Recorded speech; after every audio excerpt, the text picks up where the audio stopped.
എല്ലാവർക്കും നമ്മുടെ പുതിയൊരു വീഡിയോയിലേക്ക് സ്വാഗതം.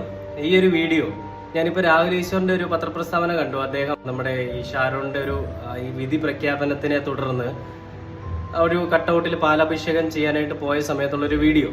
അതിൽ അദ്ദേഹം കെമാൽ പാഷിനെതിരെ തുടർന്ന് അടിച്ചുകൊണ്ടൊരു പ്രസ്താവന നടത്തുന്നുണ്ട്. അത് ഞാനത് കേൾപ്പിച്ചു തരാം.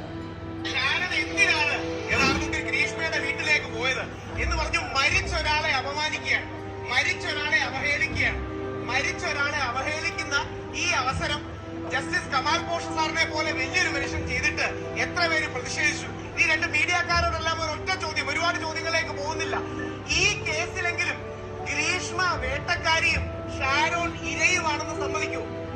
ടിവിയിലെ പലരും സംസാരിക്കുന്നത് കേട്ടാൽ ഷാരോൺ യഥാർത്ഥത്തിൽ വേട്ടക്കാരനും ഗ്രീഷ്മ ഇരയുമാണ് എന്നുള്ള രീതിയിലാണ് സംസാരിക്കുന്നത്. ഗ്രീഷ്മ ഗത്യന്തരമില്ലാതെ ചെയ്തതാണ്. ഗ്രീഷ്മയ്ക്ക് പറ്റിപ്പോയി.